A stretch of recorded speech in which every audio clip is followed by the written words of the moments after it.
I've been seriously devoted to art since my undergraduate years in college, where I took my first art classes. And I was thinking, what do I show students? What do they really want to see? And I thought, I think they want to see what the path looks like from then to now. Not from elementary school, but you know. So I'm doing something, a different kind of talk than I've ever done. I'm showing you work I've never shown before. I'm showing you work that's embarrassing. And I'm doing it anyway because I want it to benefit you. So I started out as more of a calligrapher than an artist. As a kid, I was really a musician, very serious musician. And I went to Hebrew school and Hebrew high school, not just, so I went to regular school, you know, K through 12. And then at night and on weekends, I went to Hebrew school. And in high school, I went at night and on weekends to Hebrew high school. So I was a massive geek. And yes, I speak Hebrew and English and some French. And I took my first calligraphy class in Hebrew High, where I learned Hebrew calligraphy. Then I studied English calligraphy with some people in the Society for Calligraphy. This is me in my last year of high school with a piece that I did. And it led me into creating Jewish marriage contracts in Hebrew and English. They're called ketubot. Ketubah is the Hebrew singular, ketubot is the plural. So I just thought you'd like to see a little bit of what they look like. These are cut paper laid over some marbled colors. They have symbols that relate to the couple. They're all individually designed for the couples that are getting married. There's no repetition. They're never printed. And so like this one, I like to call it the attic ketubah. You can sort of see if you really look. These are the kinds of things that are in your attic or that are that you pick up at yard sales, thrift shops, because that's what this couple like to do on the weekends. And at the bottom, you can see there's one of them is sort of from the trashy novels that she'd pick up for 5 cents, and the other one is tearing electronics apart that they picked up. So I sort of made it my business to do this on the side. And you're seeing a lot more than what I did in high school, but I did do my first work for pay in college. As an undergraduate, I was actually quite a serious photography student. I always running around campus with 2 camera bodies, one in color and one in black and white. I donated my Olympus OM1 and OM2 to the department a few years ago when it went all digital. And I wanted to be Lee Friedlander. I wanted to be a 70s street photographer. And these are very bad reproductions, like photographed from the original. I didn't put them in a drone scanner, which I should have. And why was I doing photography so seriously? Because it was so fast. I really loved the speed of it. But on the other hand, I was also kind of obsessed with painting. I just was afraid of painting.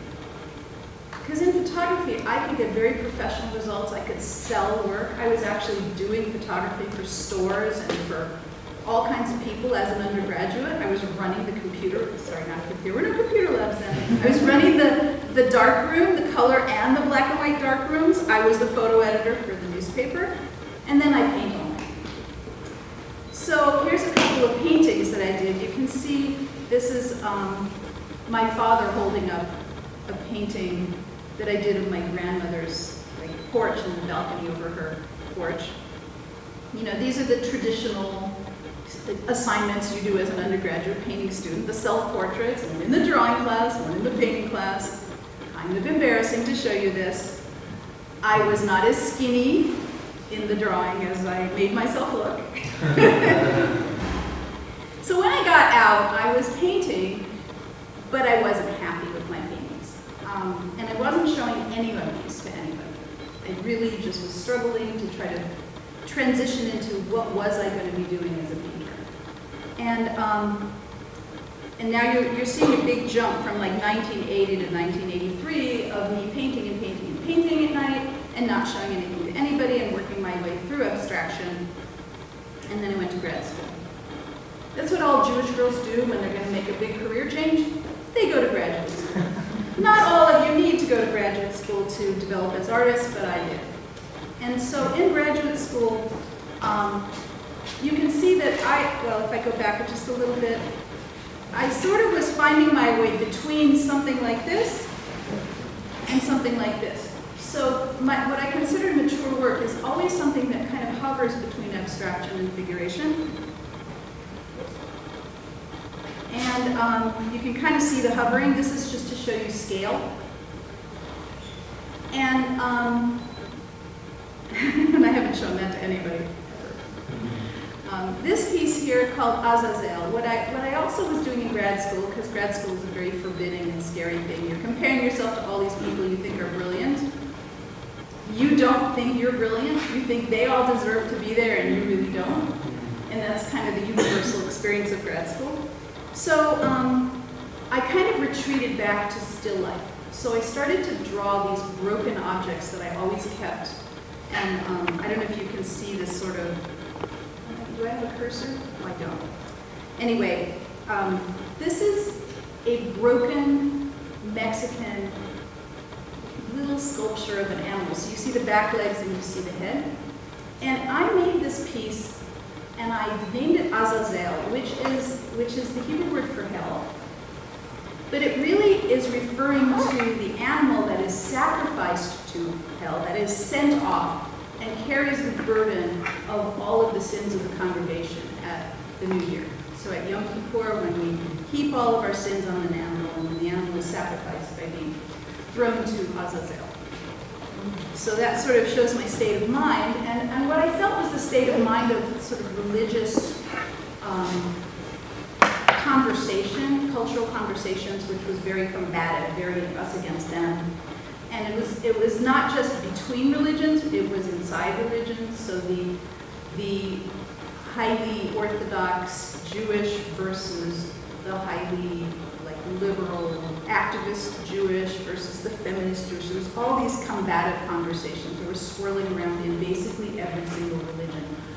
And it's kind of the same now, isn't it?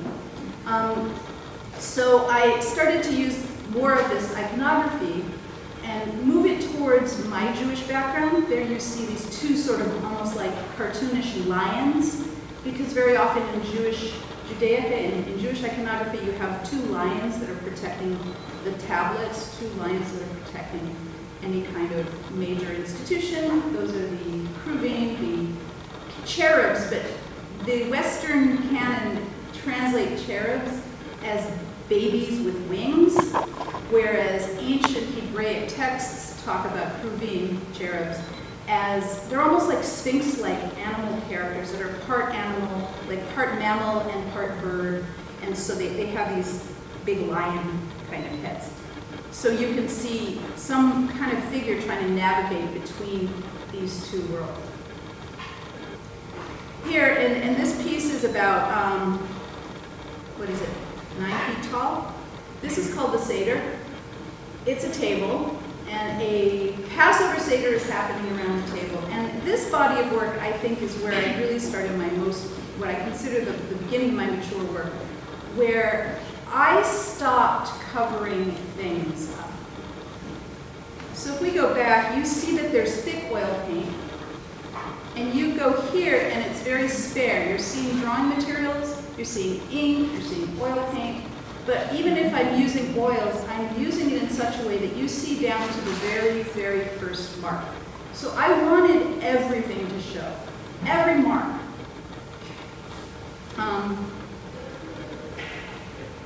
Great Secrets, again, same body of work, which I engaged in for a number of years.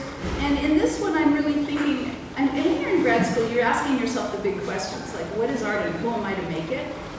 And, I was really looking at, here I am, I'm a Jewish woman, and I'm working inside a tradition that grew out of, and the tradition of Western painting, grew out of religious iconography for Christians by Christians, right? And who am I to comment on that? So I made a nice big nasty comment about it, because what you see here in Grape Secrets, you do see something that looks kind of like a reclining female, but you also see things that reference these grapes. And the grapes, they seem to be turning into blood. So it's no mistake that I'm thinking about transubstantiation in the Catholic Church. I'm thinking about the tradition that says that the body of Christ, the blood of Christ is in the wine that you drink, which is a bastardization of a Jewish ritual. I always thought, oh, how interesting that they can cause transubstantiation with fiat. But then again, isn't that what all artists want to do? Don't we all want transubstantiation? Don't we want our mark making to be other than what it is, to be more than what it is? So that's how I reconcile it for myself. So you can see in further works, I'm out of grad school, it's 1988. These are again large with great big marks. There is nothing like making marks that are bigger than you. So I was still indulging in this passion of big, flat mark making. I don't know if you can see this, the tea party, there's all kinds of little tea bags all over the place. So I'm kind of incorporating these big marks with little tiny sort of scribbly, goofy, childlike mark making. Eve, thinking about the story of Eve, who, if you really read the text, God did not tell Eve that she shouldn't eat from the apple, from the tree. God told it to Adam. It was fine if Eve did. Think about it. And this is a studio shot from at that time, so you get a sense of how large these were.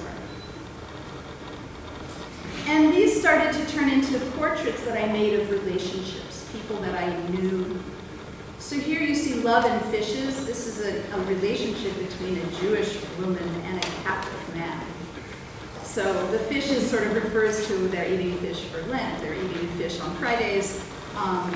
It says Amor vincit omnia, love conquers all in the top. Is that right corner? Yes, I'm still dyslexic. That hasn't changed. And he's from Wisconsin, so he's all about the beer. So he's got this little beer stein, and we've got fishes all over the place. This is the proposal. The proposal is about a proposal of marriage, so I think you can see that there's sort of a gestural figure on the left that's holding something out, and then you see the reaction on the right. So in the middle is Hebrew text. The text says, the first line says, Yom Huledet Sameach. It's happy birthday to you, Yom Huledet Sameach, because the proposal occurred on the birthday. And then the next line, Hayom Harat Olam, today the world was created. And according to the biblical tradition among Jews and Christians, if you take one life, it's as if you killed off an entire world, since it's one life can create all of life. They all derive from one, supposedly. The mytha is. So if you join together to create a life, you are creating a new world. So Hayom Harat Olam, today the world is created, is also something that we say every Rosh Hashanah, the Jewish New Year, because Jews say that the world was actually created. The Jewish New Year is a commemoration of the creation of the world. So it's going back and forth between happy birthday to you and today the world is being created. Happy birthday to you, today the world is being created. So it was really about that tension. And this is called Wedding Cake. So obviously this is a couple that did get married. And you can see, if you poke around, there's little text, there's little characters and figures buried in there. Oops. And this one is called Women in Love, a commemoration of a couple of very close friends of mine who were lesbian, and how they had to be closeted for their whole, and still are, actually, many, many years later. Largely because one of them was a professor at a women's Catholic college, so she couldn't reveal her identity, and so she basically is not out. So look straight ahead, look straight, and then it's cut off, right? So just keep looking straight, just keep looking straight. So this led to me to a series about chess after making a lot of work about relationships. That was weird. Here's what I found on the web for his fat chest after making All right, thank you, Siri. Let's turn you off. Did I say hey, Siri? I don't think so. Sorry about that. I said the series. That's the entertainment for the day. So I was noticing how my interpretation of the world was being less about things being seen through the scrim of like relationships and connections, and it was becoming much more about strategy, about being strategic. You make this move, and then you make that move, and then they make this move. So I started to want to investigate with the different metaphors, so I picked chess. So here we have the journey from pawn to queen. On the left, you see, and it is a self-portrait, you see me as the pawn. And on the right, you see me as the queen. And there's all these other things in there that kind of reference other paintings and reference other things. I could go on and on, but I have a lot of slides, so I'll keep going. This one, we are 32, so I was making these series of paintings when I was 32 years old. And there are 32 pieces on the chessboard. And this just shows you how big some of them are. The Retreat of the Black Knight, with a K. So, and this is actually a relationship painting, because I was seeing someone who was black and we retreated. The asshole. Sorry. I'm being videotaped. All right. So then I did want to reference the Genshin, the horse that's kind of looking backwards. So this is the male figure on the horse in quick retreat. I think you can figure that out. And then in the little frame into the, like off to the other side, to the far side of the painting is the queen sort of hanging out, tiny little queen looking on as the knight runs away. I also love Monty Python. Run away, run away. And there's the White Queen. I don't think I need to say anything else. I was also making and continue to make paintings outside the chess series. So here we have Leah's Ladder, or Leah's Ladder. And in the Bible, you have Jacob, who has a dream about a ladder. And my Hebrew name is Leah. Leah is the wife that Jacob didn't want. She was not the beautiful one. She was the older one. She was the slow one. She was the ugly one. And Rachel was the beautiful one. So he got tricked into marrying Leah. And I kind of never forgave my parents for naming her Leah. And I decided Leah needed a ladder of her own. So I made Leah's Ladder. And then the still life is the pot of gold. So this is all about what it is to be a painter, what it is to be an artist. And what you see in the middle somewhere, a little bit to the right, is a still life. And the gold is a goldfish. And all this sort of silly, celebratory, joyful, and weird mark-making sort of surrounding. Now, I tend to make a lot of work based on resonant objects. I'm very sentimental about things, objects. Some of you see and know that I have something of a jewelry fetish. So all the jewelry is sentimental. These objects, broken things I find on the street, all these resonant objects find their way into my work. And these are based on photographs of a sculpture that my grandmother had, and that my mother had, and it fell in one of the big earthquakes and it broke into many pieces. So I borrowed the broken Gwendolyn and I took lots of pictures of Gwendolyn. These are made from a Polaroid transfer process. And keep this one in your mind because this image is going to show up later, the half face of Gwendolyn. Now, I have another series of paintings, the Lynx series, and for some reason I searched and searched and I could not find It's the slides of those paintings. So I'm going to have to take 4x5s and make scans for my 4x5s. But I did have images based that from the printmaking that I was doing at the same time. So you're seeing a lot of paintings, but at the same time I'm also making drawings and I'm also making prints. And so here we have a linoleum cut. And then I did an artist's book called Links. And in this book, what you see are intaglio prints. And they're based on jewelry, but they're really based on the clasps and chains, each chain and each clasp standing for a connection I have with someone in my life. And all the little charms on the charm bracelet are actually signifiers for those people, and some of them actually exist, and some of them are charms that I made up. But here you see some of these links sort of go off and don't connect, like the chain is broken, and other links connect, and some links connect in 3 or 4 places, and some links start to look like body parts, like bones. So the link series occurs in paintings and prints, but all I have to show you are some prints. And here are some monotypes. These are prints that are one of a kind. They just go through the press, and they use the pressure of the press to really embed the mark making into the paper. Dissolve, floating tether, and hook. And when I show you a few, each of these few kind of represents hundreds or dozens of other pieces.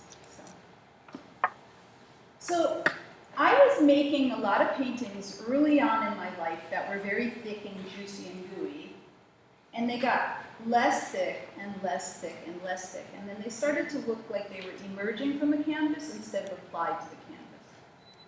So when digital imaging came in, I really hated digital images because they were so flat, because you didn't have the juiciness of paint. And then, as my work got flatter and flatter, it made more and more sense to think about the digital image as a real possible way to work. And that's when I started to use Photoshop and other digital tools. I started in 1993 to study Photoshop, and I started to make art in 94. So you're just seeing some of my earliest digital images. And these, again, are part of the whole resonant object thing. That a lot of my work now, instead of being figurative based on the human body, although it references the body, is figurative based on still life. And specifically these pieces of kitchen scraps that I keep and I love looking at. Like reamed out limes, like navels off of your navel oranges. How many of you go to the store, you see these navel oranges that have like a navel this big and the orange is like, I'm not buying that orange. There's no orange there, it's all navel, there's nothing to eat. I'm the one who collects those oranges. The mutated, you gave me some mutated limes that have like weird noses, they look like Richard Nixon. So what I'm doing is I'm actually taking these things, drying them, looking at them, photographing them, and then I'm manipulating them and combining them in different ways. And I do that in drawing, I do it in painting, and I call it nature morte. That's French. Natura morte, Italian, dead nature. But we, in English, we call it still life. So we have this weird relationship with death where we can't talk about it and we can't reference it. But really, the still life is all about mortality, about the passage of time, and about how all of these things in the still life are eventually going to just desiccate and die, as are we. So here you have bunch. This is supposed to be a bunch of flowers, but they're sort of dead flowers. Chador, which is another word for hijab, is another word. It's the covering that Islamic women wear. So above you see this black covering, and below, you don't know what's going on. And then this is Narcissus. These two paintings I did at the same time. They're the same size. And when I put them next to each other, they look so good. It's like they want to be a diptych, but I didn't originally do it that way. This is just pure drawing, charcoal on canvas.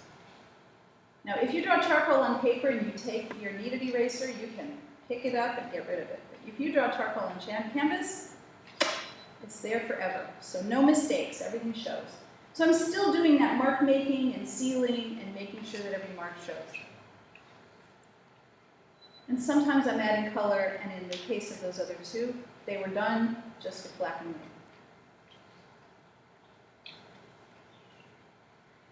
Some of them are more worked, and some of them are less worked.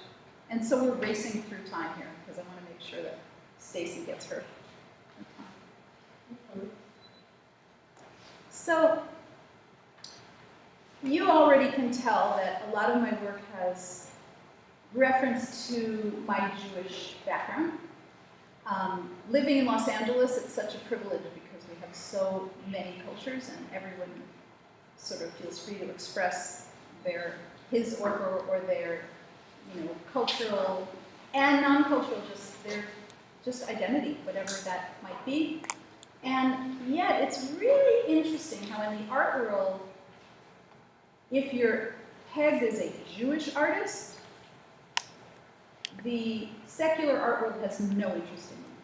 So a lot of really powerful and amazing artists from the 50s and 60s, Adolf Gottlieb, there's so many. I mean, I could go on and on. Half the abstract expressionists, they were Jewish men mostly, and they were Jewish, but they didn't want their work to be associated with anything Jewish. They just kept their distance. And even though a lot of the art world they were Jewish gallerists, it's like that self-hating Jew thing. There's this tendency for Jews to want to fit in as an immigrant community. They don't want to stick out, and they don't want to be too Jewish. That would be bad. So you don't want to be pegged as a Jew. And as you can see, I have a lot of Jewish imagery. I have no fear of people knowing that I'm Jewish in my work. So I was doing this installation called Incantation in a very public building in downtown LA where every artist got sort of a room or a hallway, and lots of people were doing ritual objects, were doing, all kinds of different installations. And I found out that the owners of the building were Orthodox Jews, and that they were going to walk through the show. So I did a show just for them, a feminist articulation of Jewish culture, meaning there's all these references in this to very specific Jewish prayers. So right along here on your left-hand side, you see the prayer that is said before you go to sleep, asking for God to protect you at night. And you'll notice sort of a black, cloudy structure kind of dripping all over it. And then on the other wall, you can see me sitting and facing another wall. And this is what you see on the facing wall. You see a huge, it looks like a drawing, it's actually painted, but a big, charcoal-y looking, nasty flower. And it's based on this tiny little dried out pansy that I've had since I was in graduate school. I don't know. Oh yeah, it does look pretty good. No. I was afraid it was going to be too dark, but it's showing up properly. I gave a little selection of it. This was sort of a black and white flyer when someone shot it with a flash, so it's really a little blown out. But this is more like how it should look because the light's coming down. So it was a little murky. But directly underneath this flower, and the flower is, of course, black, and the prayer is white. So everything that I did in this painted environment, white sort of signified the male patriarchal aspects of Judaism, and everything that's black signified sort of a feminist rearticulation and an embrace of the feminine that had been suppressed in Jewish practice. So we have this black, nasty, powerful flower. And underneath it, you can see a Hebrew word. It has two letters. It sounds like da. And da is the first word of a phrase that's over every entryway to a synagogue. When you enter the sort of sacred spaces, it says, da lifnei mi ata omed. Know before whom you are standing. Like, this is not just any old space. You're in the presence of the sacred. So I put that word right underneath this nasty flower. And here's the first word of the prayer, Hashivenu. And I have drips falling on the name Satan. And I really loved the whole incantation. I loved revisiting this visiting this in a public place. I started to make digital images with incantations in them. So I have Nikavim Palulim, and I have I and Thou. I and Thou are based on a book by Martin Buber. You have an I and Thou relationship to the divine, Thou being the old-fashioned Thou, which is not high and mighty, but like thee and Thou is like your buddies. And Nikavim and Palulim have to do with the internal organs of the body. And it's the only prayer that you're allowed to say when you're visiting the restroom. Because there is one prayer you're allowed to say, and this is the prayer that's being used in these images. And it's the prayer that's behind and animating my work now for 20 years. That it's really about the tubes and openings. It's really about the veins and arteries. It's really about the protuberances. It's about the body. It's about flesh. How human flesh is similar to animal flesh is similar to all my rotting vegetables and my desiccated fruits.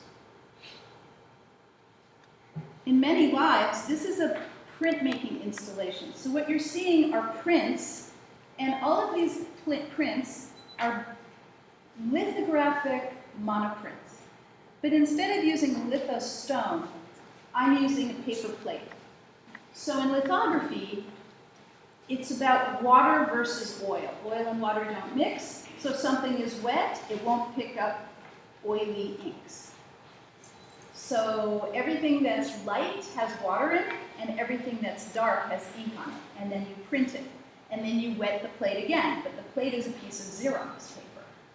So every time you make a print, the plate is disintegrating, which is the opposite of what most printmakers want.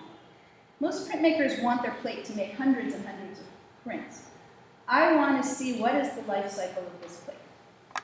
So you're seeing the life cycle from start to finish of these images. And this is what they look like close up. And this piece still travels and is exhibited. Oh, and I should say that the images are all based on these reamed out lemons and limes and, desiccated pieces of cabbage and things.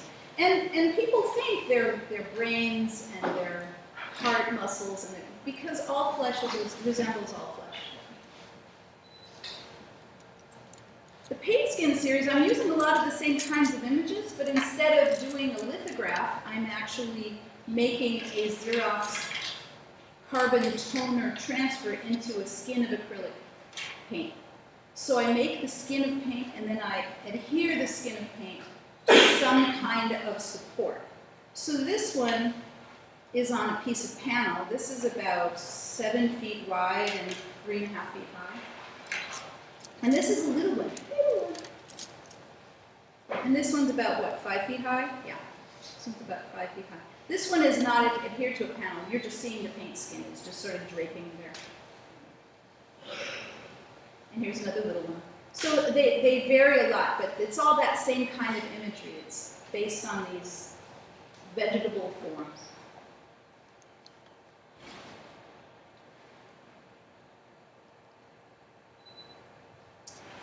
So in the year 2000, I decided I wanted to make images that weren't just based on some kind of metaphoric articulation about the body. It started to feel really fake. Like, oh, these are referencing the body, it's all similar to, I wasn't buying my own bullshit right now. So I decided to turn the camera around and take photographs of my body, specifically my surgical scars, varicose veins, and breast self-exam. The things that we hide from, the things we don't look at, we don't want to look at, we cover. So this is a series of 20 photographs. I actually hired someone to shoot them. I didn't have a little release. You can see my hands are still in the photos, but I told her how to frame them up. And there's 20 of them. They're all 11 by 14 inches, and they're only allowed to be seen in groups. It's not like each individual piece is an artwork. It's that the installation is an artwork or parts of the installation. And this, again, still travels and is shown. So here you see my navel when it was butchered by a doctor who was trying to do laparoscopic surgery and then discovered that he needed to cut to get it. So I've had so many stories about this piece because, like, at one point there was this little 7-year-old kid and she came and saw this show. I mean, she walked in with her parents and I thought, oh, I'm busted. Oh no, she's going to run screaming. Or the parents are going to grab her. And she kind of was looking and looking and staring, and I thought, wow, this is a 7-year-old kid. 2 front teeth missing, cute as a button. And the father walked over and I said, she's really looking. I hope this is okay with you. He said, oh no, this is great. And she comes up to me and she said, is that you? I said, yeah, that's me. And she said, ew. I said, yeah, I know. Sometimes it's hard to look at some of this stuff. But I have had 3 surgeries, and those are pictures of my scars. And if I didn't have those surgeries, I'd be dead. So I have these scars, and I say they're beautiful. Because I wouldn't be alive if I didn't have them. And she said, oh. She kind of tootled around the block and looked some more. So about 45 minutes later, they go on to another place, another part of the show. The father comes back to me in tears, and he says, I am so glad my daughter met you. I said, why? He said, my daughter has had 7 surgeries on her legs. Oh. And all the kids on the playground make fun of her, and she thinks she's ugly. And she's upset every day. And you've given my daughter permission to be beautiful. And that's just one story. I could tell you dozens of stories, but we don't have time. Where really what I hope for this piece is that it allows people to accept their bodies in whatever form they are and to assert that they are beautiful. So a lot of what my work is about is it's about a reinvestigation of the word beautiful and an assertion of what I say it is.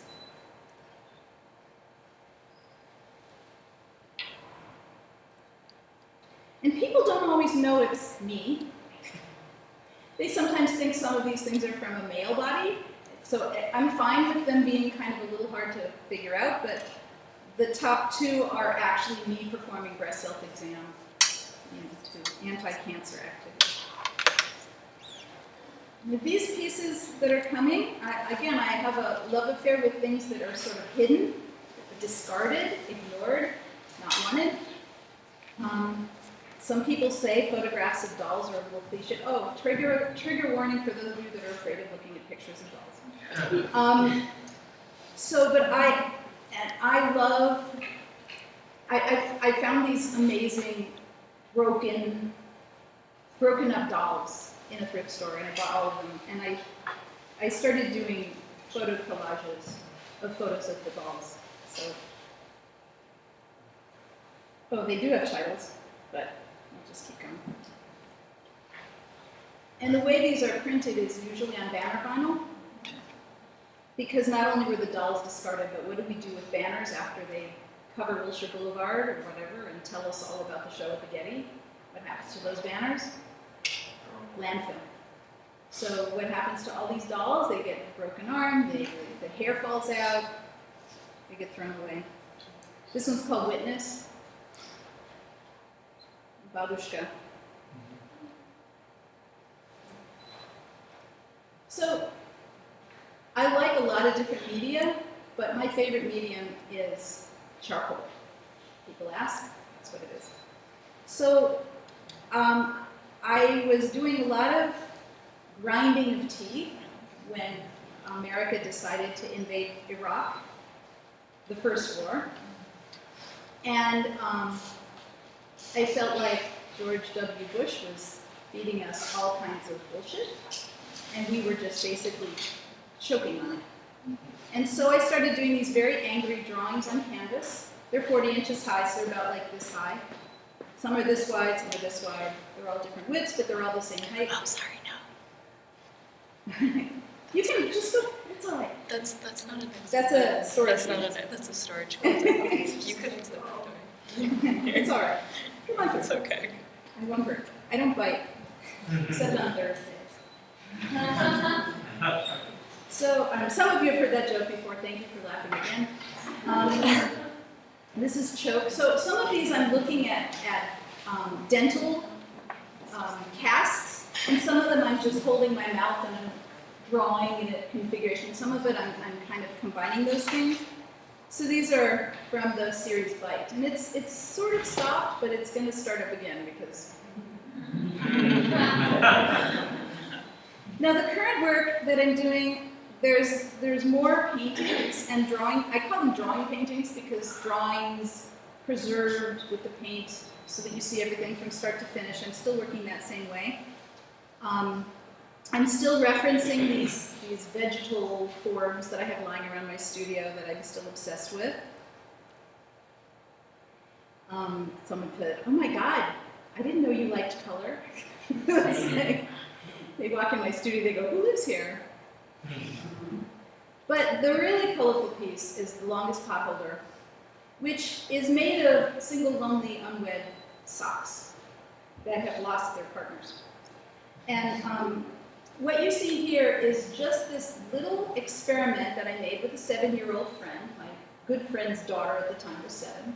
And she was teaching me how to make a potholder, which I hadn't made since I was 7. And I looked at the loops, and I noticed that the loops looked like cut-up socks. So I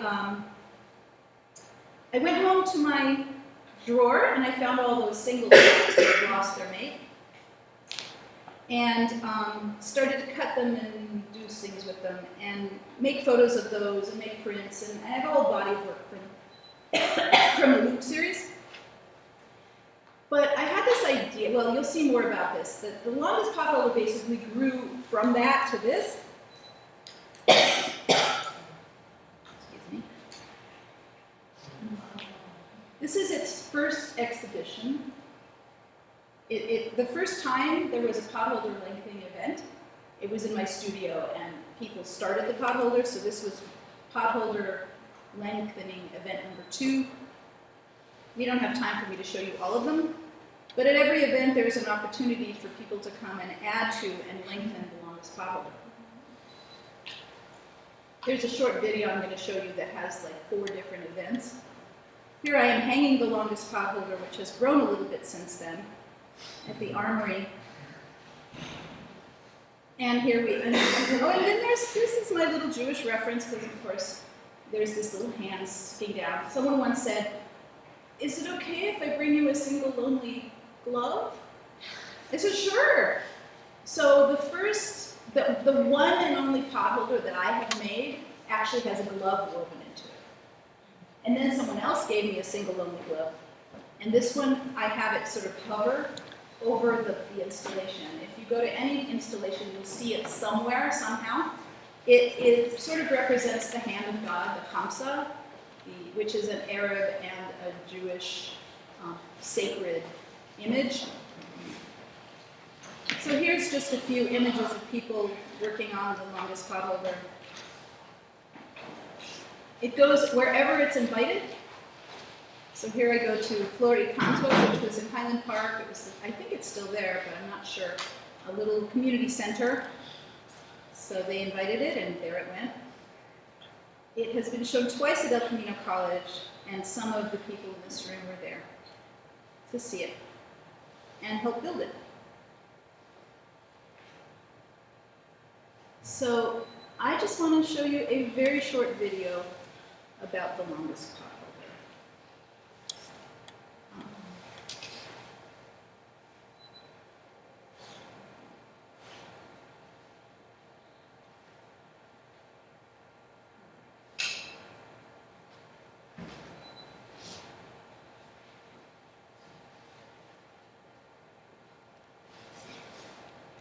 Does it sound on? Yeah, sorry. I was going through my sock drawer, and I realized I had a lot of single lonely socks. I love these socks, and I couldn't stand the idea that they lost their mate, and I figured one day that mate's going to show up. I know it, right? 5, 6, 8, 10 years, and I still have these single beautiful socks. And I realized, as a single woman, I lived very much like my socks. Like my life looked like these socks like. That they, don't get invited to things, they don't get out much because, well, they don't have a partner. It was really like this tender thing for me, realizing how much I related to my single lonely socks. And I just had this thought, like, there's got to be some way to create an environment or a piece that uses all this, like includes anybody and everybody.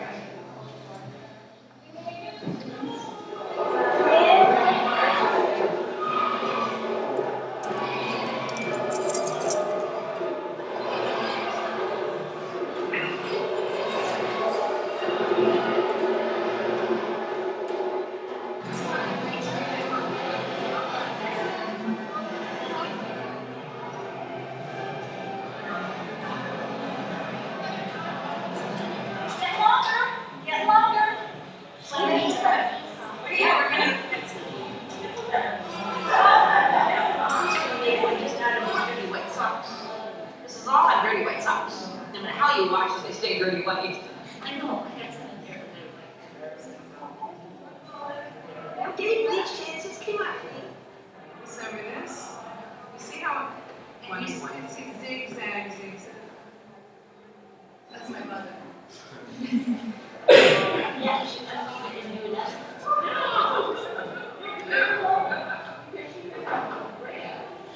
Red is very red. No, the red is very cool. A little more red. I am bleeding, I have cracked fingers. They're like little soft portraits, really. This incorporates one of my favorite colors, which is orange. So I'm attracted to this, so maybe this person is kind of like me. This, they need to watch their car. Woo!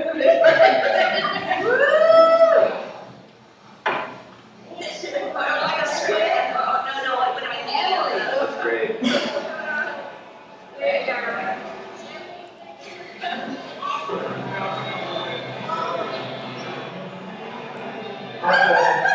Always follow the directions.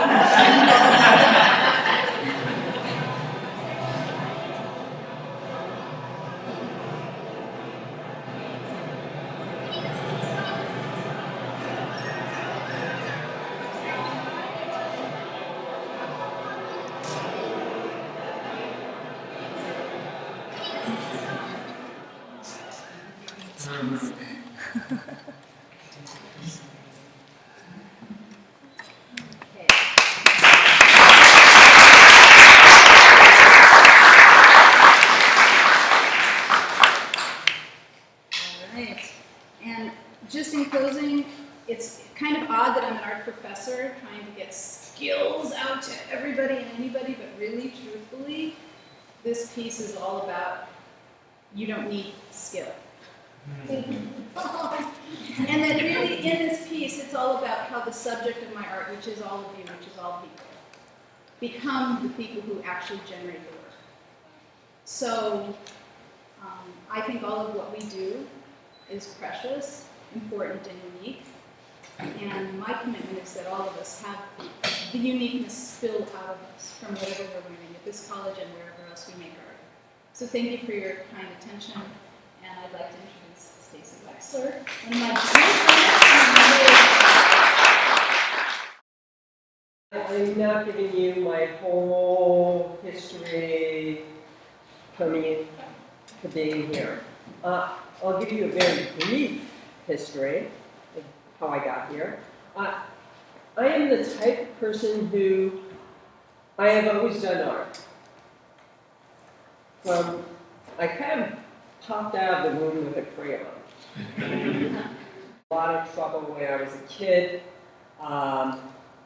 Lifting up the wallpaper in my room so I could keep on coloring because my mom didn't give me enough paper. So I've always done art. And I've done 2D, and I've done 3D, and I was very dramatic, I would dance around the house and all this sort of stuff.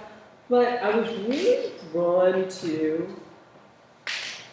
storytelling, and kind of got my start with storytelling and with art when I was in high school. I took art history survey with Mrs.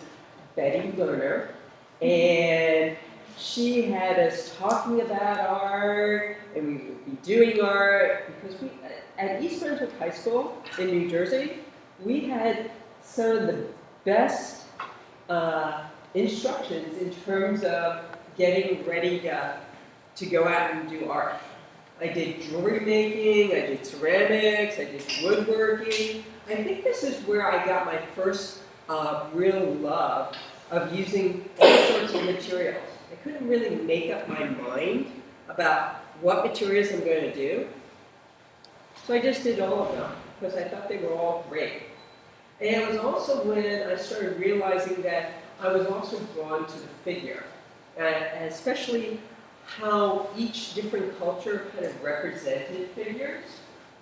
And I would say my influence is the Middle Ages, because I really like how they had all this disturbing quality to the figures. They kind of peeled the figures and had dancing skeletons all over the place and witches.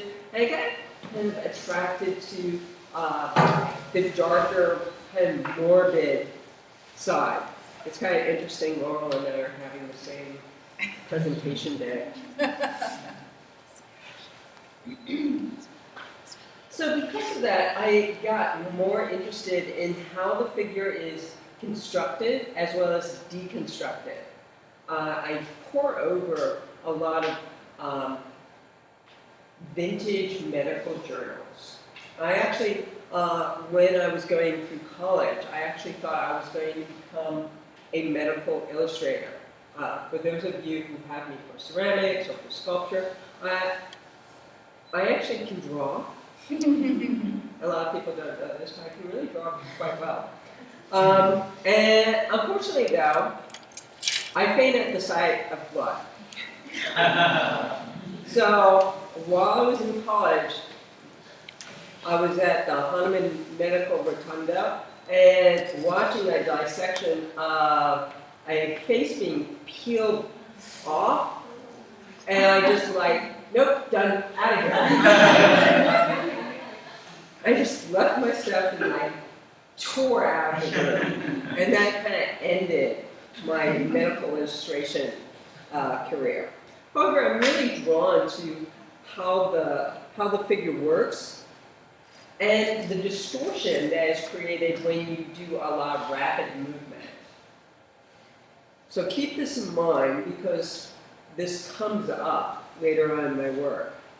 So I'm going to skip all over high school and take you directly into graduate school. In graduate school, you should know that while I was in college, I went from the 2D stuff and trying different things out and went into ceramics. Much to my whole family's chagrin, I got a call from every single person in my family going, "What do you think you're doing? Playing with mud." It's okay. I really enjoy playing with mud and sawing wood and banging metal and all this sort of stuff. But in graduate school, I really started to work out how the body is constructed and our ideas of sort of the beauty of the body. So in this one, How to Build a Perfect Woman, this is a mixed media of ceramic, glass, metal, so found metal. So I constructed this whole piece, and this is life size, done in several sections. And it's not glazed, it's actually painted. And yeah, here's a cursor. So the glass. So I wanted to feel like you're peeling these layers back, kind of revealing a more perfect person underneath the kind of not so perfect person. So I dealt a lot in graduate school with body image and gender identification. With Toy Soldier, this piece over here, I was dealing with this sort of male-female. What's male, what's female, what's masculine, what's feminine. And I was taking all the parts that felt more masculine and making them fragile, as well as all the reproductive, sensual parts of a woman, and as well making them fragile. So this whole idea of something that was really strong and can endure was also extremely fragile. It could present this idea of coming across as heroic. I just drank your water. I didn't drink out of it, it's all yours. Okay. But as I went through grad school, I was always dealing with the figure, and the story behind the figure started to emerge. This piece off to the side here, made out of glass, metal, ceramic, and carved wood, is actually my experience having been injured and needed to be in traction. I'm a klutz, and I consistently have gone and injured myself a few times because, I want to see how well I'm constructed, I guess. And that sort of transfers into my work. The other thing I deal with a lot is this kind of the digging up of sort of a story. So the digging up of a person, or the kind of revealing of a person. So you have a lot of figures dealing with how they came out of the ground. And this comes from the story of Gollum. Gollum is a Jewish myth based on rabbis coming together and creating this kind of superhuman, well, not really superhuman because it's not human, it's a monster that they can't really control. So I always bring this kind of story back throughout my work.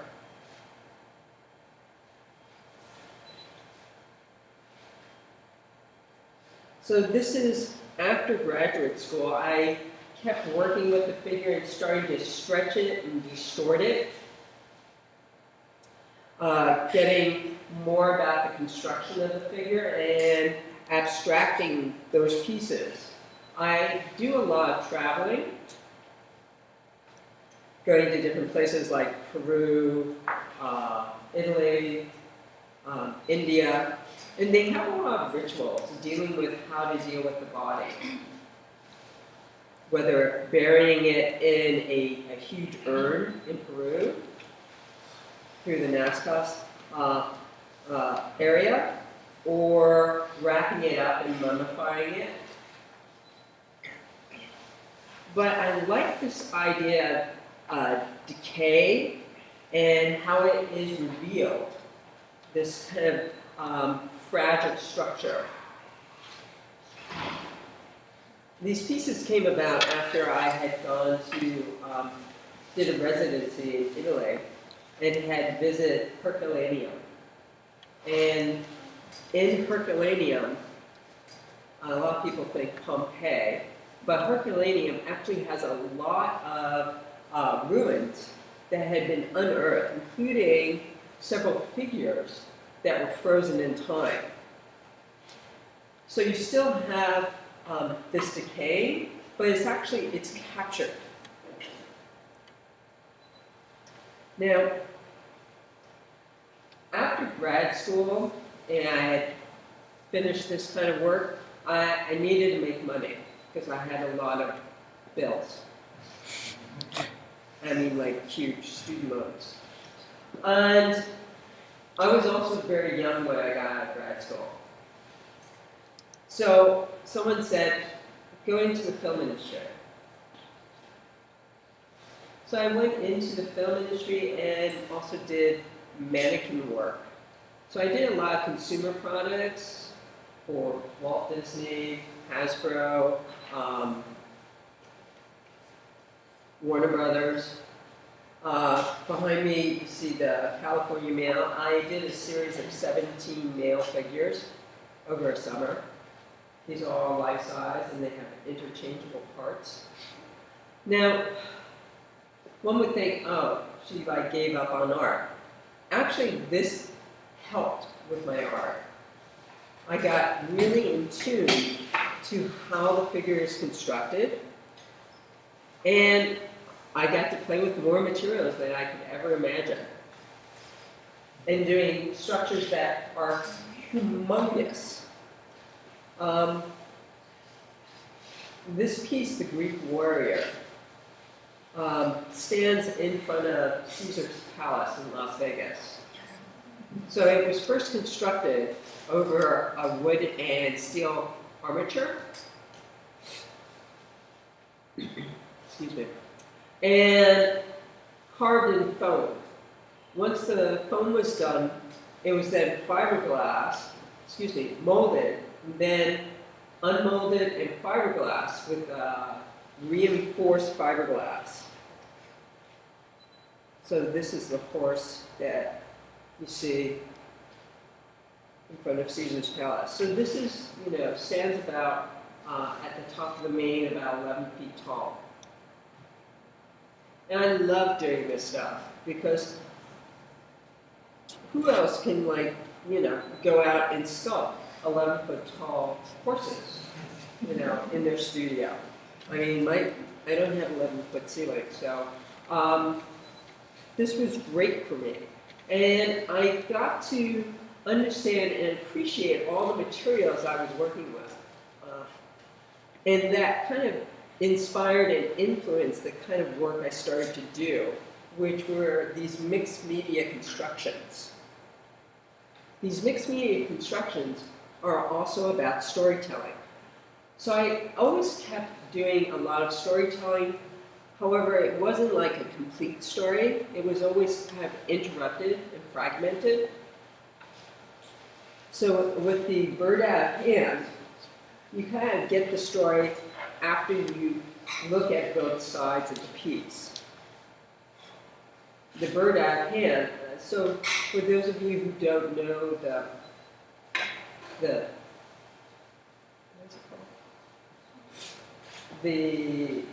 the idea is a bird in the hand is worth two in the bush. This is a bird that got out of hand, so it kind of left and lost it. So this is a person who kind of lost it. However, you're dealing with that kind of idea of the birds leaving, and birds are supposed to be wild and free.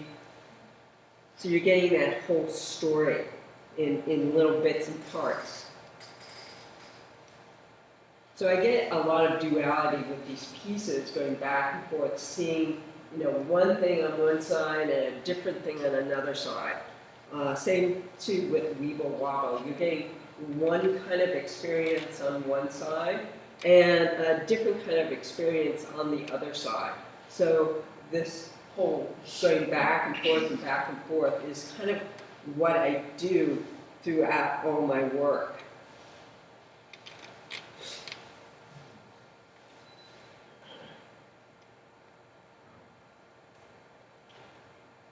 Now,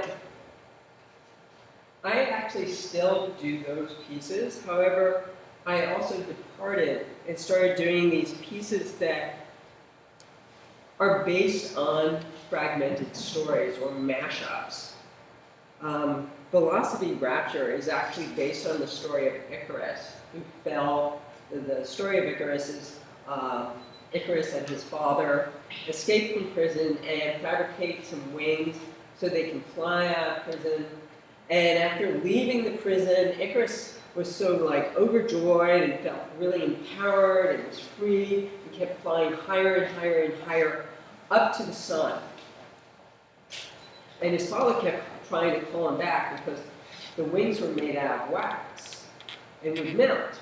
And lo and behold, Icarus got, you know, too bold and too adventurous and eventually perished, falling back to Earth. Well, I mashed that up with a lot of the stories of this was happening just pre-election. Individuals kind of full of themselves and flying and trying to reach for things and then coming crashing back down. So I do a lot of layering, and the writing the drawing that you see on the arm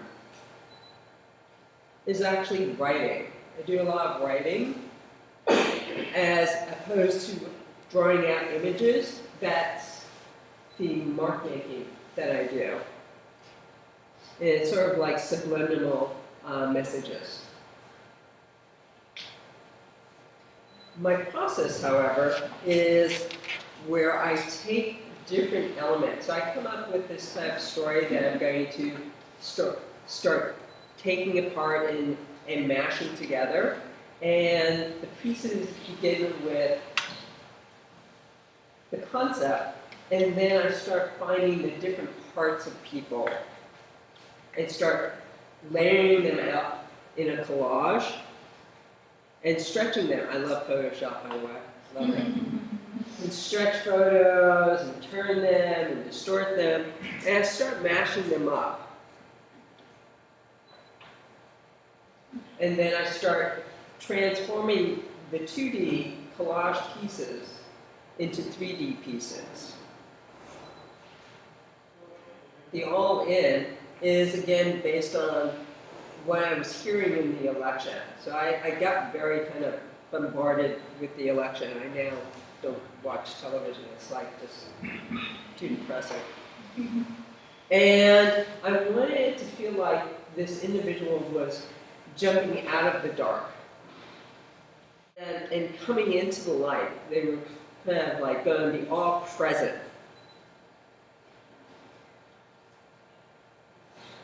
With Unhinged Pin, this story actually unfolded in front of me, which was I was at the airport and watching a woman and child interacting.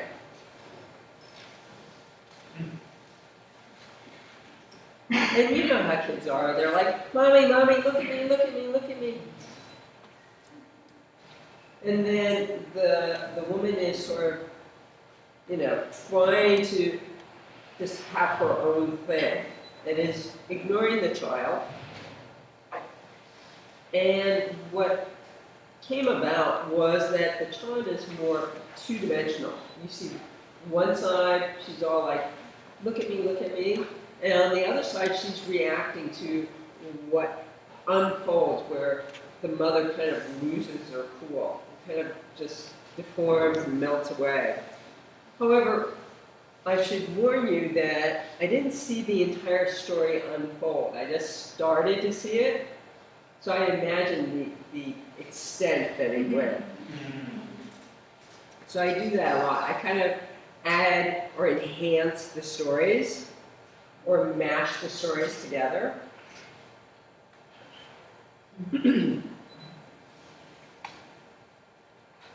This is another piece where I had taken the story Hans Christian Andersen's The Ugly Duckling, which from my research may have been based on the children's game Duck, Duck, Goose, which is actually referred to in a lot of places as white duck, gray duck. With Hans Christian Andersen's The Ugly Duckling, you have the story of a group of ducks who are very cute and lovable and fabulous, and then there was the ugly duckling, who actually was a young gosling. The goose, when they're young, the geese, excuse me, when they're young, are kind of homely. They're not this gorgeous, triumphant creature with long white necks and great big white wings. They're really about kind of a homely creature. And the ducks tease the homely creature. With Duck, Duck, Goose, it's a matter of the children run around in a circle trying to tag each other before they sit down. So they're basically, both of them deal with being excluded. With the piece Duck, Duck, since it's based off of both of these pieces, I have it where the character is being transformed. They are already the outsider.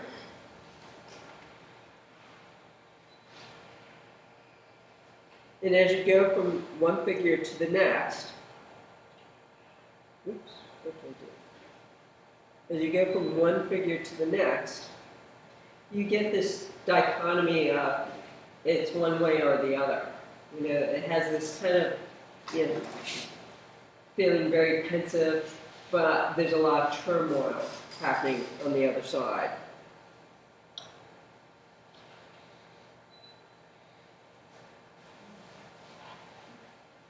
And I'm always looking at references for my pieces.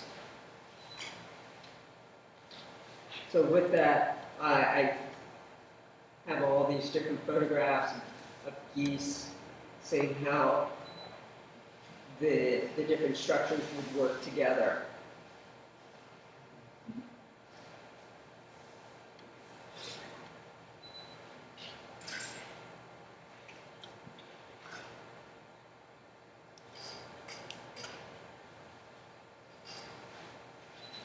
So this piece is made out of wood panel, and you get this, I start constructing the piece, getting it to turn and transform,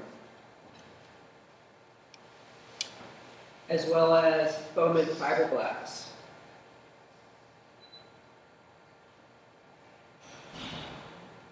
Now, that's one series of work. Working with those fragmented stories. I also work in 2 other series dealing with Judaism, as it so happens, the tribes of Israel. And I did a lot of research of the symbols for each of the tribes. And there's the story of the tribes, 10 of the tribes being lost. They actually didn't get lost. They got exiled. And what may have happened is they transferred to different areas, and these symbols for each of the tribes ended popping up in other cultures.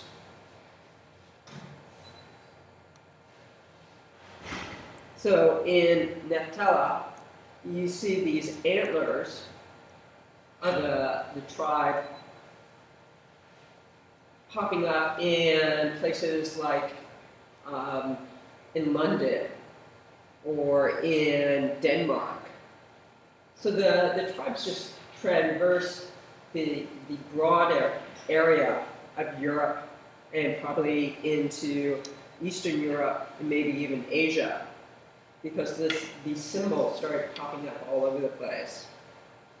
So you get things like antlers or deer or waves in a lot of water. So each one of the tribesmen that I've been creating have this kind of distortion of the symbols and how they start moving out and further away from Israel.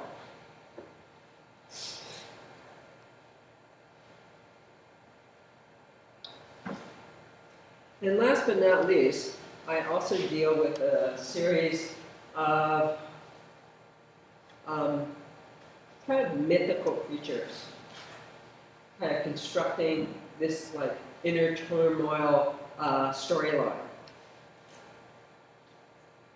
And I think that's it for me. I'm like topped out.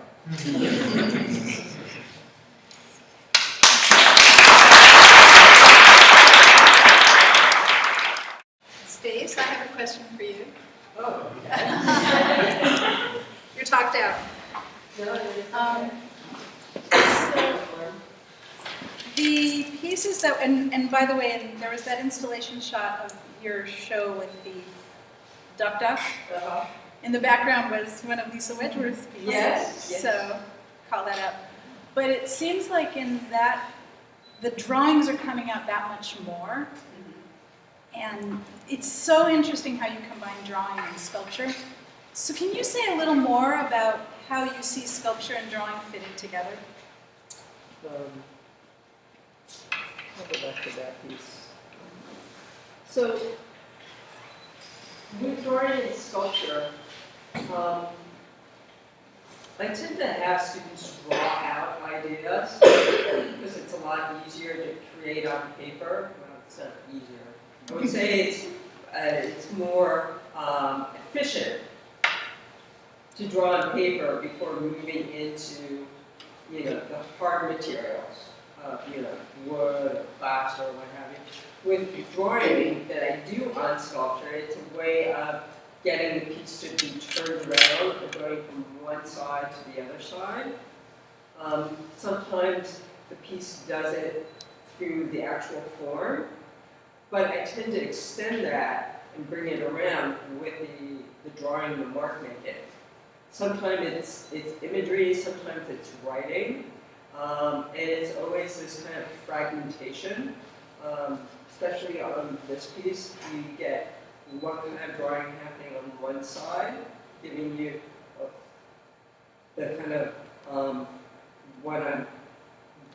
what people present outwardly, and then you get what people are really, truly going through inwardly.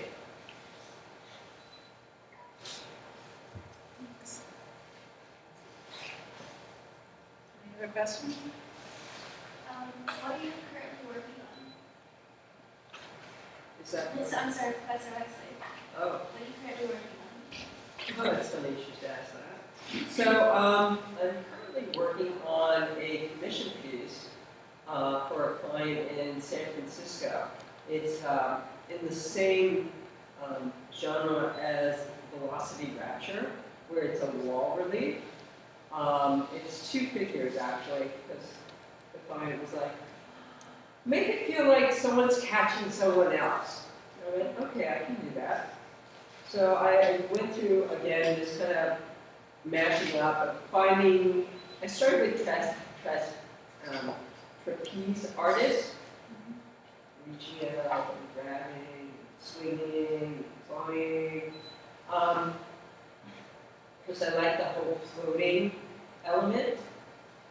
And so I started there, and I started cutting, I again print out different images, and I started cutting them apart and stretching them out and putting them back together to kind of get this sense of the distortion I want to achieve.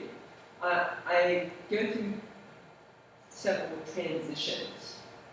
Things like unhinged pin didn't originally end up being the woman kind of falling backwards and anything. She actually stood upright with a cell phone, like I had seen in the airport.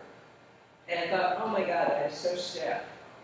So I go through, several iterations where I look at something, I do it out in cardboard, because cardboard is, again, easier to cut up, and I don't feel such a loss if I throw the cardboard away, as opposed to the wood panel. And then I start constructing in the wood panel.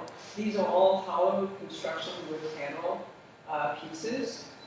So I actually do it in several layers. So you get this feeling of being pushed out or turned around or constructing like a house.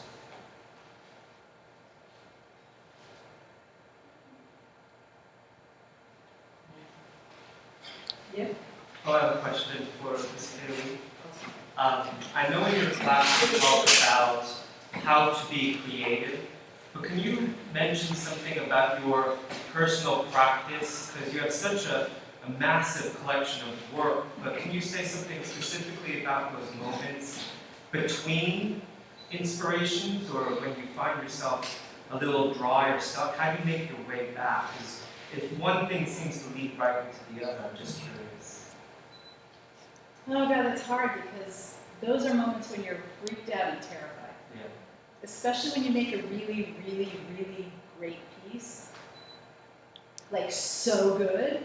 And then you think, next piece, it's not as good, it's not as good, it's not the next 5 to 6 pieces. Oh my God, they're terrible, I've lost it. I'm lost and gone. So it's, the process is kind of like this. Oh, great piece, oh, terrible pieces, oh, it's not like, oh, I made a good piece, better.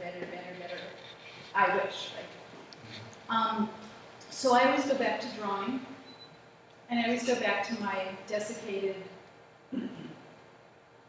tchotchkes that I keep around the house, like the lost and the throwaway things, the dental pieces that were some dentist left out on the street. Kim Abels picked them up.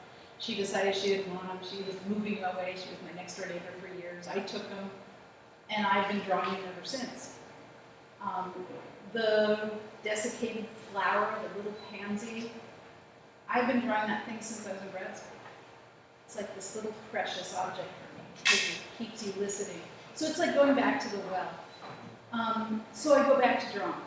That's number one. Number two is I go around and feed my eyes a lot. I read, I go walking around neighborhoods I don't know. I drive on streets instead of freeways. So I'm always looking, taking pictures of signs, taking pictures of like how streets change over time. I just grab pictures, grab. And then I spend 45 minutes scrolling through a disorganized iPhoto library going, where's that picture of that sign that somebody tagged over that had that great color combination? Or whatever. So like I'm like looking, just collecting, looking.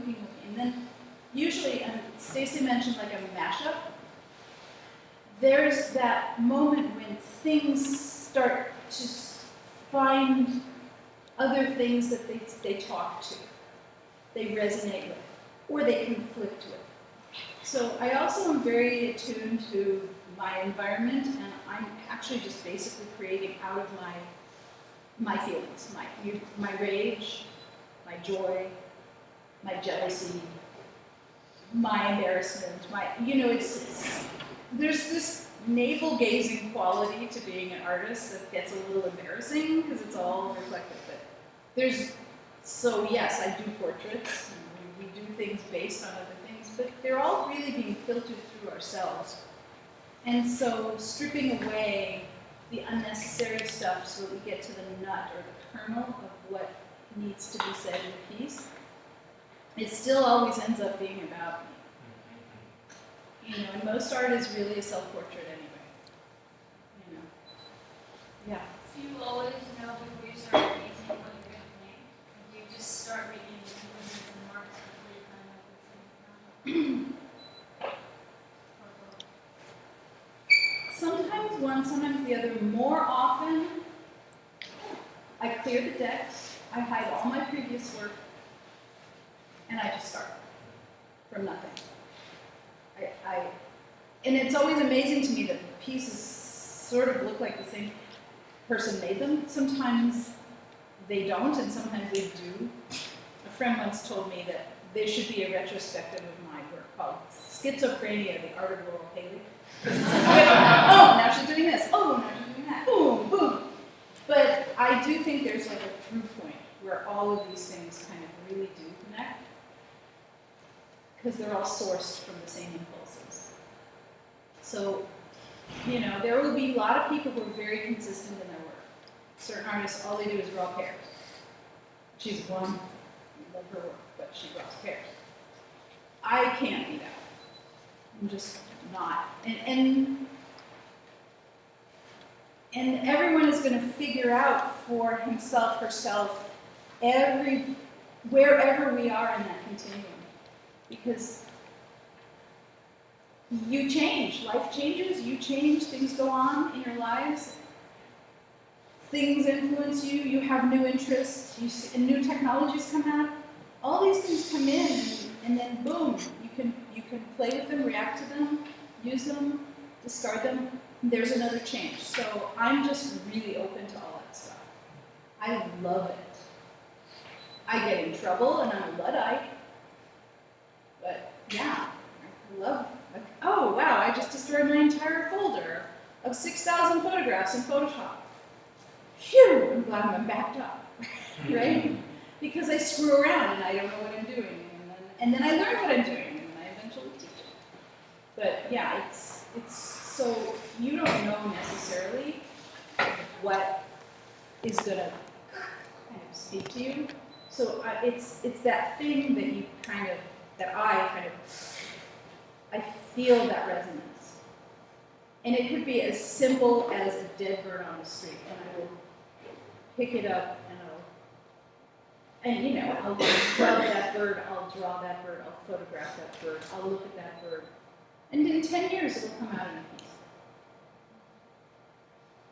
Or a broken doll. There was a doll in there that's this big, had no head and missing one arm. I've drawn that doll and photographed that doll and used the photo in this large piece. And it just, it's like that. It's at an for 5 years. So that's it. Anybody else? You mentioned with the orientation piece that you did that because you knew that there were Orthodox students in the building. Did they see the show and how did they respond? They saw the show. They did not respond.